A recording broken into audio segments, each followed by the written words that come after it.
Hello everybody. आज हम discuss करने वाले हैं जो 17 अक्टूबर 2023 के करंट अफेयर है और इसमें 16 अक्टूबर भी कंपाइल होगा एंड जो भी इम्पोर्टेंट न्यूज़ है उसको हम डिस्कस करेंगे और इसमें जितने पॉइंट्स आएंगे जैसे लाइक 17 अक्टूबर में जो भी एक न्यूज़ करंट में चर्चा में बनी हुई है उसको जानने का ट्राई करेंगे। सबसे मोस्ट इम्पॉर्टेंट देखिए बोर्ड पे आप देख ही चुके हैं कि इसमें जो 17 अक्टूबर 2023 को इम्पॉर्टेंट है, तो उसमें सबसे पहले आपको काजीरंगा जो नेशनल पार्क है ये चर्चा में बना हुआ है। काजीरंगा जो नेशनल पार्क है ये असम में है और ये इंडिया का हॉट स्पॉट का पार्ट है। काजीरंगा वन हॉर्न राइनो के लिए जाना जाता है, आप सभी ने पढ़ा है। और इंडिया में कुछ नेशनल पार्क हैं, तो मैं आपको ऑलरेडी एक वीडियो अपलोड कर चुका हूँ नेशनल पार्क के ऊपर, तो प्लीज़ उस वीडियो को ज़रूर विज़िट कर लो बिकॉज आपका ना बेस वही क्लियर करेगी जो वीडियो मैं आपके बारे में आपको बता रहा हूँ। मेरे चैनल पे इसी पे जाकर आपको वो वीडियो मिल जाएगी और उसमें मैंने आपको थ्योरी के रूप में पूरा national park, wild life sanctuary और बायोस्फीयर है वो डिस्कस किए हैं। तो यहाँ पर हमें काजीरंगा को डिफ़ाइन करना है, प्लस मैंने लिखा है कि एक हॉट स्पॉट का पार्ट है। ये हॉट स्पॉट क्या होते हैं? रिच बायोडाइवर्सिटी जोन होते हैं और रिच बायोडाइवर्सिटी जोन को यहाँ पर हॉट स्पॉट कहा जा रहा है। इंडिया में ये 4 हॉट स्पॉट है। एक वेस्टर्न घाट है, नॉर्थ ईस्टर्न हिमालय है, देन एक इंडो बर्मा रीजन है और एक सुंडालैंड रीजन है। ये 4 इंडिया में हॉट स्पॉट है।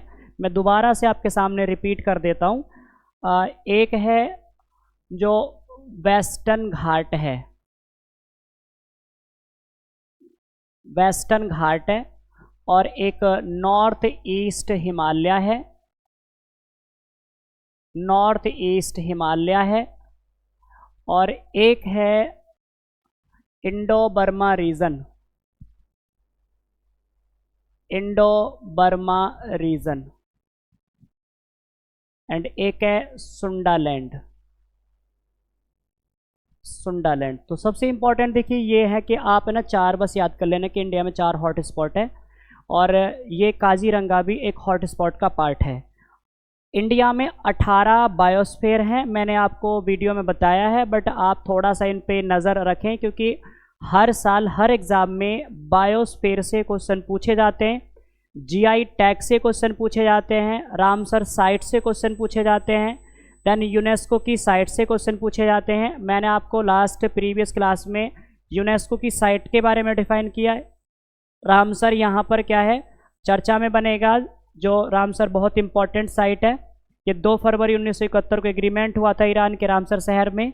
प्लस इंडिया में कितनी साइट हैं और सबसे ज़्यादा कौन से स्टेट में साइटें हैं ये भी मैं आपके साथ में शेयर करूँगा। प्लस काजीरंगा के बाद में हम नेक्स्ट पॉइंट की ओर बढ़ते हैं। तो ये पल्लीकरनी वेटलैंड है जो तमिलनाडु में है। तो ये पल्लीकरनी जो चेन्नई का एरिया है वहाँ पर जो माइग्रेंट बर्ड्स हैं उन्होंने अपना आना बंद नहीं किया है और ये चर्चा में बना हुआ है। तो वेटलैंड क्या है? ये एक आर्द्र भूमि है जो रिच बायोडाइवर्सिटी के लिए बहुत बहुत इम्पॉर्टेंट होता है। 2 फरवरी 1971 को रामसर एग्रीमेंट हुआ था, ईरान का शहर है रामसर, और ये क्या है, एक इंटरनेशनल कन्वेंशन है। इसके द्वारा जो दुनिया में वेटलैंड्स होते हैं, आर्द्र भूमियाँ होती हैं, उनको बचाने के लिए सरकारें क्या करती है, तरह तरह के एफर्ट करती हैं। रामसर साइट से जो वेटलैंड होते हैं उनको हमें इम्पोर्टेंस या फिर हमारे लिए उनका इम्पोर्टेंस क्या होता है? पहला तो ये है कि रामसर साइट में जो वेटलैंड्स हैं वो क्या है, एक बायोडाइवर्सिटी के रिच जोन है। दूसरा ये होता है कि वाटर को प्यूरिफाइड करने का एक बहुत अच्छा कार्य करते हैं जो वेटलैंड्स होते हैं। फ्लड को कंट्रोल करने का बहुत अच्छा कार्य करते हैं जो वेटलैंड्स होते हैं, बाढ़ को नियंत्रित कर लेते हैं। देन जो जल होता है उसका शुद्धिकरण करते हैं। देन जो मीथेन होता है, मीथेन के बहुत बड़े डिपॉजिट आपको वेटलैंड्स में मिलेंगे। तो ये वेटलैंड्स क्या होते हैं, हमारी इकोलॉजी, बायोडाइवर्सिटी के लिए मोस्ट इम्पॉर्टेंट है। तो यहाँ पर ये पल्लीकरनी जो वेटलैंड है ये चर्चा में बना हुआ है, द हिंदू के ये आर्टिकल में था। तो इंडिया में 75 रामसर साइट है और सबसे ज़्यादा तमिलनाडु में रामसर साइट है जो 10 साइट है, 75 रामसर साइट है। अब इंडिया में जैसे पूछा जाता है कि कहाँ कहाँ पर है, तो ऑल ओवर इंडिया में जो आर्द्र भूमियाँ हैं, जैसे नॉर्थ ईस्ट में आपको एक लोकटक लेक मिलेगी जो मणिपुर में है, उड़ीसा में आपको चिल्का लेक मिलेगी, जम्मू कश्मीर में आपको वूलर लेक देखने को मिलती है, राजस्थान में सांभर लेक है, सुंदरबन डेल्टा है, मन्नार का एरिया है, मतलब बहुत सारे ऐसे 75 साइट्स हैं जो रामसर साइट में कंसीडर की गई है। देन इसके आगे नेक्स्ट जो अपना पार्ट आता है ये होगा जो जैरिचकी मिसाइल सिस्टम है। ये क्या है, 1992 के डिकेड में इसको सर्विस से सेवानिवृत्त यानी बाहर कर दिया था, बट जब से इजराइल पैलेस्टाइन का ये कॉन्फ्लिक्ट स्टार्ट हुआ है तब से चर्चा में बना हुआ है, और न्यूक्लियर जो बॉम्ब होते हैं उन्हें ले जाने में, उन्हें लाने में बहुत हेल्प करती है मिसाइल जो सिस्टम है ये। दुनिया के जो देश हैं, फ्रांस की जो कंपनी द डसॉल्ट है, द डसॉल्ट कंपनी क्या करती है, इंडिया में जो रत्नागिरी है, जहाँ पे जेतापुर या फिर रत्नागिरी या तारापुर इंडिया का न्यूक्लियर पावर प्लांट है, तो वहाँ पे राफेल के जो एयरक्राफ्ट हैं वो बनाए जा रहे हैं। उसी डसॉल्ट कंपनी ने ये मिसाइल सिस्टम डेवलप करवाया था, बट बाद में कुछ शेयर को लेकर, कुछ आपके इंटरनेशनल पॉलिसीज़ को लेकर डिस्कशन मतलब थोड़ा आगे तक चला गया, और फ्रांस क्या है इस सिस्टम से अपने आप को पीछे हटा लेता है। बाद में अदर कंट्रीज़ क्या है इसको आगे प्रमोट करते हैं। तो इस टाइम पर जो इजराइल और पैलेस्टाइन के बीच में एक कॉन्फ्लिक्ट चल रहा है उसको एक ट्रैक पे लाने के लिए, उसको बैलेंस करने के लिए ये मिसाइल सिस्टम बहुत इंपॉर्टेंट रोल प्ले करेगा। बट न्यूज़ ये है कि ये 1990 के दशक के बाद में अब चर्चा में इतना था नहीं, लेकिन अब जब से संघर्ष स्टार्ट हुआ है इजराइल और पैलेस्टाइन का, तब से ये मिसाइल सिस्टम है चर्चा में बना हुआ है। नेक्स्ट है जो पाक स्ट्रेट है। पाक स्ट्रेट क्या है, इंडिया श्रीलंका के बीच में है, इंडिया को श्रीलंका से स्टेट करता है, डिवाइड करता है। मैं थोड़ा सा आपको यहाँ पर 4 टर्म बताने का ट्राई करता हूँ। ये 4 टर्म कौन से हैं, एक तो पेनिनसुलर होता है, पेनिनसुला प्राय द्वीप कहते हैं हिंदी में, और एक होता है स्ट्रेट जिसको जल संधि या जल डमरू कहते हैं, तीसरा है इस्थमस जिसको भू संधि या स्थल संधि कहते हैं, चौथा गल्फ है जिसको खाड़ी कहते हैं। तो जो पेनिनसुला होता है, पेनिनसुला एक टेरेस्ट्रियल पार्ट है, लैंड मास है जो वाटर से 3 साइड से सराउंडेड होता है, उसको हम पेनिनसुला कहते हैं। तो इंडियन पेनिनसुला सबसे बेस्ट एग्जांपल होगा उसके, क्योंकि इंडियन पेनिनसुला के साउथ ईस्ट में बे ऑफ बंगाल है, साउथ वेस्ट में अरेबियन सी है, साउथ में इंडियन ओशियन है। तो ये पेनिनसुला क्या है, एक प्रायद्वीप है जो 3 ओर से जल से घिरा होता है। स्ट्रेट क्या होती है, जो जल संधि है, जल संधि क्या करती है, जल को तो जोड़ती है और स्थल को विभाजित करती है, वाटर बॉडी को कनेक्ट करेगी, और जो लैंड मास है उसे डिवाइड कर देती है, उसे हम स्ट्रेट कहते हैं। जैसे पाक स्ट्रेट है, बेरिंग स्ट्रेट है, देन जिब्राल्टर स्ट्रेट है, देन फ्लोरिडा स्ट्रेट है। बहुत सारी दुनिया में ऐसी स्ट्रेट है जो अलग अलग आइलैंड्स को डिवाइड करते हैं, वाटर बॉडीज़ को कनेक्ट करते हैं। तो यहाँ पर ये चर्चा में बनी हुई है जो पाक स्ट्रेट है, ये वो पाक नहीं है जो नापाक है। तो पाक, यहाँ पर रॉबर्ट पाक व्यक्ति थे जो मद्रास प्रेसिडेंसी के गवर्नर रहे थे, और उन्होंने सबसे पहले इस वाटर बॉडी को रिकॉग्नाइज किया था, तो उनके नाम पर इसको क्या है, पाक स्ट्रेट नाम दिया जाता है। उनका जो टाइम पीरियड था वो 1755 से लेकर 1763 तक मद्रास प्रेसिडेंसी के गवर्नर रहे थे रॉबर्ट पाक। उन्हीं के नाम पर ये इंडिया श्रीलंका के बीच में जो वाटर बॉडी है उसको पाक स्ट्रेट कहा जाता है। एडम ब्रिज अलग है जिसको राम सेतु कह देते हैं, वो 48 किलोमीटर लंबा है और 10 मीटर नीचे चला गया है, क्योंकि प्यूबिक की वजह से क्या है, जो वहाँ पे पत्थर होते हैं वो तैरने लग जाते हैं, क्योंकि जिसको रामायण में अलग अलग तरीके से एक सिंबलाइज करके दिखाया गया है कि वहाँ पर नल और नीर ने क्या है, राम लिखा पत्थर पर, वो तैरने लगे हैं। लेकिन साइंस कहता है कि प्यूबिक यहाँ पर स्टोन है, उनके अंदर कार्बन डाइऑक्साइड है वो बाहर कर दी गई है, और वो स्टोन इतना हल्का हो चुका है कि उसको पानी में डालेंगे तो वो तैरने लग जाता है। तो आज भी अगर आप रामेश्वरम के साइड जाएंगे तो अगर वहाँ से स्टोन पानी में डालेंगे तो वो तैरता है आज भी। तो ये साइंटिफिक है। देखिए जो ज्योग्राफी है ना, ज्योग्राफी में जो साइंटिफिक कंसेप्ट है उसे एस्ट्रोनॉमी में और एस्ट्रोलॉजी में क्या है, एस्ट्रोलॉजी में सिंबलाइज करके बताया गया है। जैसे आप देखते हैं कि जो हमारी राशियां हैं जिसे कॉन्स्टिलेशन कह देते हैं, ये 12 हैं, और एक राशि में 2.5 नक्षत्र होते हैं, तो इस आधार पर 27 नक्षत्र बनेंगे टोटल 360 डिग्री के एंगल में। अब जैसे मान लो किसी व्यक्ति का रोहिणी नक्षत्र में जन्म हुआ, या फिर किसी का आपके अदर नक्षत्र में जन्म हुआ, और उस पर क्या है, ज्योतिषी ने उसके ऊपर बताया कि इस पे गलत नक्षत्र, मतलब इसके ऊपर एक विपत्तियां आ सकती हैं, तो इसको अगर आपको बचाना है तो आपको क्या करना पड़ेगा, 27 कुओं का पानी, 27 घरों का दालचीनी ऐसे मंगाना पड़ता है। तो 27 वो नक्षत्र है, उसको सिंबलाइज करके क्या है, एक आध्यात्मिकता के रूप से समझाने का ट्राई करते हैं एस्ट्रोलॉजी में, जिसको हम जानते हैं कि जैसे चंद्रमा की 27 पत्नियां थी, उसमें सबसे ज़्यादा वो रोहिणी को प्रेम करते थे। बाद में फिर रोहिणी ने अपने पिता से शिकायत कर दी। उसके बाद में कहा जाता है कि उनके पिता ने, रोहिणी के पिता ने चंद्रमा को अभिशाप दिया कि तुम 15 दिन काले रहोगे, 15 दिन गोरे रहोगे। ऐसे ये जो मैं आपको समझा रहा हूँ ये क्या है, एक प्रकार से सिंबलाइज करके बताया जाता है, लेकिन साइंटिफिक उसका कॉज है वो अलग होता है। यानी आपको वैज्ञानिक जो कारण है वो अलग मिलेंगे और सोसाइटी में जो एक सिंबलाइज करके समझाया जाता है वो पॉइंट आपको अलग मिलेंगे। नेक्स्ट आता है द रिट्स, बहुत इंपॉर्टेंट है। इलाहाबाद हाई कोर्ट ने सुप्रीम कोर्ट की एक जो याचिका थी उसको मानने से मना कर दिया है। तो ये रिट जो हैं ये बहुत ज़्यादा चर्चा में बने हुए हैं। तो अगर आपने फंडामेंटल राइट्स के बारे में सुना है, अगर मैं थोड़ा सा आपको ब्रीफ में समझाने का ट्राई करूं, ये 22 भाग हैं संविधान के। उसमें पहला जो पार्ट है यूनियन एंड इट्स टेरिटरी, वो 1 से लेकर 4 तक, आर्टिकल 1 से लेकर 4 तक एक्सटेंड करता है और उसका नाम है यूनियन एंड इट्स टेरिटरी, संघ और उसका राज्य क्षेत्र। तो आर्टिकल 1 से लेकर आर्टिकल 4 तक फैला हुआ है। आर्टिकल 1 चर्चा में बना हुआ है बिकॉज उसमें से इंडिया टर्म को रिमूव करके भारत टर्म वहाँ पर ऑल मतलब जोड़ा गया। भारत इज भारत, पहले इंडिया दैट इज भारत कहलाता था, बट अब क्या है, भारत इज भारत कर दिया है। तो आर्टिकल 1 ही कहता है। और union of the state article 1 में लिखा हुआ है, तो उसमें भारत ऑलरेडी था बट इंडिया टर्म हटा दिया, क्योंकि इंडिया जो टर्म है थोड़ा सा ना गुलामी को, मतलब आपके स्लेवरी को मैसेज दे रहा था। इसलिए गवर्नमेंट ऑफ इंडिया ने क्या है, इंडिया टर्म को पूरी तरह से इंडियन कॉन्स्टिट्यूशन के आर्टिकल 1 से रिमूव कर दिया है।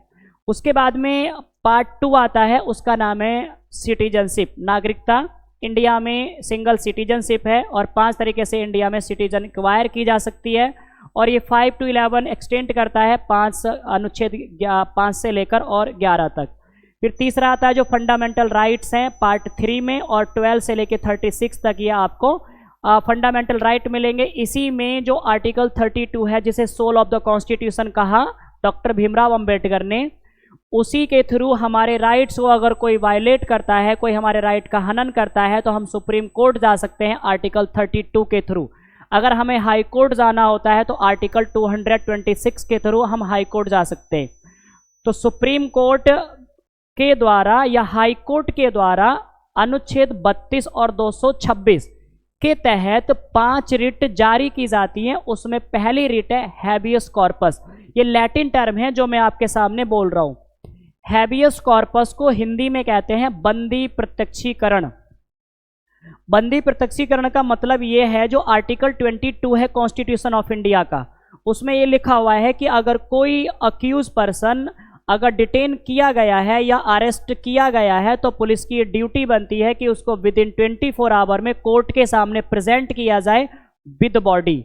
जो हैबियस कॉर्पस है, बंदी प्रत्यक्षीकरण, मतलब बंदी को प्रत्यक्ष रूप से कोर्ट के सामने, जज के सामने प्रेजेंट किया जाए, ये आर्टिकल 22 में लिखा हुआ है। तो इसका लिटरली मीनिंग होता है टू हैव अ बॉडी। जो हैबियस कॉर्पस है, जो अपने पेपर की भाषा बनती है, टू हैव अ बॉडी, ये मीनिंग होगा इसका, टू हैव अ बॉडी, शरीर के साथ उस व्यक्ति को प्रेजेंट किया जाए। आर्टिकल 22 में ये साफ साफ लिखा हुआ है। देन दूसरा आता है रिट जो आपके मैंडेमस है, परमादेश है, ये भी लैटिन टर्म है।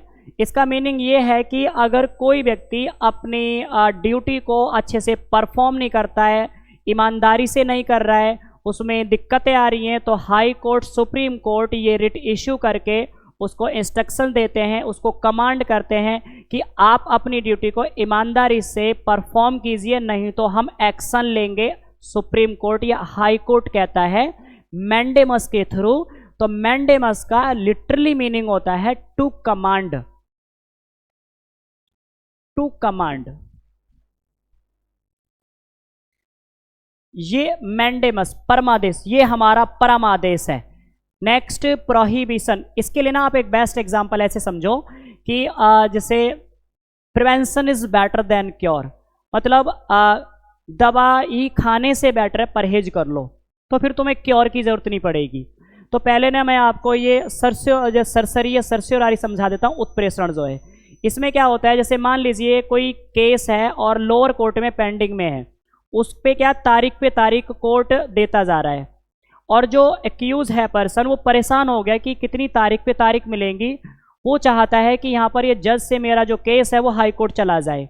तो अगर वो उसका एडवोकेट वकील जो है लोअर कोर्ट का, वो चाहे तो हाई कोर्ट जा सकता है और हाई कोर्ट सर्स्योरारी रिट इशू करके उस केस को डायरेक्ट अपने पास बुला सकता है। दूसरे केस में ऐसे समझो कि अगर लोअर कोर्ट ने कोई जजमेंट गलत तरीके से सुना दिया तो उसको जस्टिफाई करने का जो राइट है वो सुप्रीम कोर्ट हाई कोर्ट का है। ऐसे बहुत सारे केसेस हैं जो लोअर कोर्ट के जजमेंट को हाई कोर्ट ने, सुप्रीम कोर्ट ने रिजेक्ट तक किया है।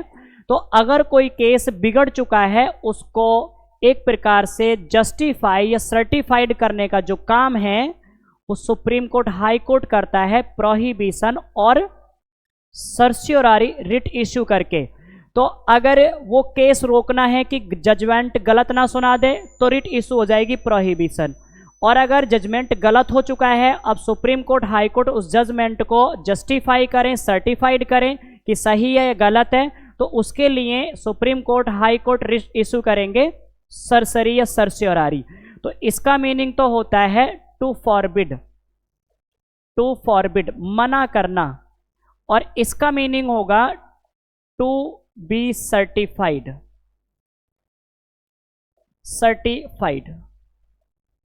ये मीनिंग है इसका जो सर्स्योरारी है। देन उसके आगे नेक्स्ट रिट नंबर 5 है जो कोरांटो है, अधिकार प्रच्छा। मतलब अगर कोई व्यक्ति किसी पद को धारण करता है तो उसकी वैधता, लीगलिटी, अथॉरिटी को एक जस्टिफाई करने के लिए सुप्रीम कोर्ट, हाई कोर्ट ये रिट इशू करके ये पूछ सकते हैं कि आपने ये पद कौन से अधिकार से धारण किया। मतलब इसका लिटरली मीनिंग बताया गया बाय व्हाट अथॉरिटी, किस अधिकार से। इसका मीनिंग होगा बाय व्हाट अथॉरिटी, ये इसका मीनिंग होगा जो कोरांटो है, बाय व्हाट अथॉरिटी। ये 5 रिट हैं। तो सुप्रीम कोर्ट इन रिट को इशू करता है आर्टिकल 32 के थ्रू और हाई कोर्ट रिट इशू करता है आर्टिकल 226। तो पार्ट 3 में ये फंडामेंटल राइट को एक प्रोटेक्ट करने के लिए 5 रिट आर्टिकल 32 के थ्रू दिए गए हैं भारत के नागरिकों के लिए। और कई बार क्वेश्चन आता है कि कौन से मौलिक अधिकार सिर्फ भारतीयों को मिले हुए हैं, तो आप कमेंट में जरूर बताना कि कौन से फंडामेंटल राइट्स है जो ओनली इंडियंस के लिए हैं, उसमें फॉरेनर्स का कोई रोल नहीं है। ये तुम्हें कमेंट में बताना है।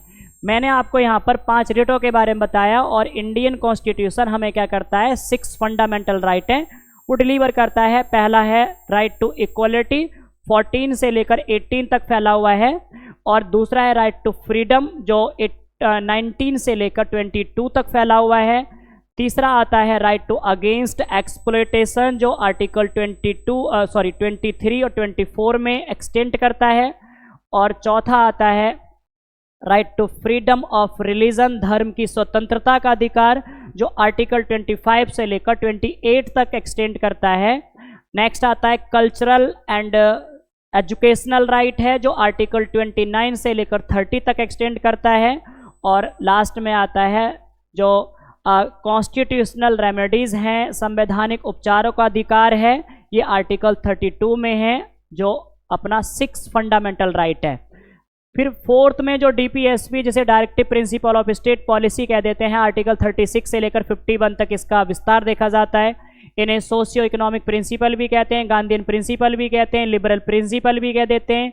और जब इसका दर्शन पढ़ते हैं, आप फिलॉसफी पढ़ते हैं, तो ऐसे बोला जाता है कि बड़ी बड़ी बातें बड़ी बड़े लोगों की, ये फंडामेंटल राइट और डायरेक्टिव प्रिंसिपल स्टेट पॉलिसी को क्या कंपैरिजन करके यहाँ पे समझाने का ट्राई किया जाता है। लेकिन जो directive principle of state policy है, ये डीपीएसपी हमारे लिए बहुत इंपॉर्टेंट है, बिकॉज पंचायती राज जो आर्टिकल 40 में डिफाइन था उसको आगे चलकर शेड्यूल 11 में और 73rd कॉन्स्टिट्यूशनल अमेंडमेंट के थ्रू पार्ट 9 में आर्टिकल 243 से लेकर 243O तक एक इंसर्ट किया है। ये आर्टिकल 40 का ही कमाल है। देन उसके बाद में पार्ट 5 आता है। पार्ट 5 में आप देखते हैं कि यूनियन में प्रेसिडेंट आता है, वाइस प्रेसिडेंट है, देन यूनियन एग्जीक्यूटिव है और सुप्रीम कोर्ट है। उसमें सीएजी ये आर्टिकल 52 से लेकर 150 तक चला जाता है। पार्ट 6 में स्टेट को डिफाइन किया है और इसमें जो गवर्नर है और स्टेट की एग्जीक्यूटिव है, स्टेट के हाई कोर्ट्स हैं, स्टेट के जितने भी एक जुडिशरी है उसको डिफाइन किया है पार्ट 6 में। और ये आर्टिकल 152 से लेकर 237 तक एक्सटेंड करता है। पार्ट 7 संविधान में है नहीं। पार्ट 8 आता है, 8 में यूनियन टेरिटरीज हैं, आर्टिकल 239 से लेकर 242 तक जाता है। पार्ट 9 मैं आपको बता चुका हूं, पंचायती राज के बारे में डिफाइन करता है, आर्टिकल 243 से लेकर 243O तक। फिर पार्ट 9B आता है जिसमें म्यूनिसिपैलिटीज हैं, मतलब नगर पालिकाएं हैं, और इसमें आपको आर्टिकल 243P से लेकर 243ZG तक जाना पड़ता है। फिर पार्ट 9A के बाद में B आता है और इसमें आपको कोऑपरेटिव सोसाइटीज़ मिलते हैं और ये चलता है आर्टिकल 243ZT से लेकर आर्टिकल 243ZH तक। मतलब ये ऐसे आपको पार्ट 9B मिलेगा जिसमें कोऑपरेटिव सोसाइटीज़ हैं। और फिर पार्ट 10 आ जाता है और पार्ट 10 में क्या है, जो शेड्यूल्ड ट्राइब्स हैं उनके बारे में स्पेशल प्रोविज़न है। मैंने आपको कल बताया था, समझाने का ट्राई किया है, जो 15 दिन की आपको करंट अफेयर की वीडियो अपलोड की है, उसमें आर्टिकल 244, आर्टिकल 244A जिसमें शेड्यूल 5 असम, मेघालय, मिजोरम, त्रिपुरा, इन 4 स्टेट की ट्राइब्स को स्पेशल स्टेटस मिला है, वो यहाँ पर भी पार्ट 10 में डिफाइन है, जो आर्टिकल 244 से 244A में दिया गया। 2 ही आर्टिकल है इसमें। पार्ट 11 आता है। पार्ट 11 में आपको यूनियन एंड स्टेट के रिलेशन मिलेंगे, 245 से लेकर 263 तक जाता है। और फिर आ जाता है फाइनेंस, प्रॉपर्टी, कॉन्ट्रैक्ट सूट, जैसे फाइनेंस कमीशन है, जीएसटी काउंसिल है, ये पार्ट 12 में है और 264 से लेकर 300 तक चला जाता है ये। फिर उसके बाद में पार्ट 13 आता है। पार्ट 13 में आपको एक प्रकार से ट्रेड मिलेगा, ट्रेड जो इंटरकोर्स इंडियन टेरिटरी के बीच में, तो ये आर्टिकल 301 से लेकर 307 तक चला जाता है।